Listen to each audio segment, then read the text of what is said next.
Protisluneční autofolie Infrasol máme k dispozici ve třídě NCHP.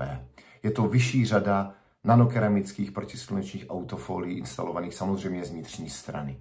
Máme na výběr od nejsvětlejší odstín 80, který se dá instalovat na přední stahovací okna podle naší legislativy. Musíme pouze zachovat prostup světla 70%. Ostatní materiály samozřejmě, čím je folie tmavší, tím je účinnější. Poslední dvě až tři dokáží udělat i neprůhlednost z venkovní strany.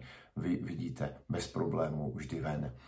Řekněme, že 10 a 5 už není zrovna vhodná na nějaké couvání za stížených světelných podmínek pomocí zrcátek. To znamená, že když se v noci s takovouto folií podíváte do středového zrcátka, už skrz sklo nejde vidět, protože ty zadní couvací lampy to nedokáží přesvítit. Ale během světelné části dne jde z každé folie i z té nejtmavší 5 vidět úplně perfektně. A situace je stejná, jako kdybyste měli na obličeji sluneční brýle.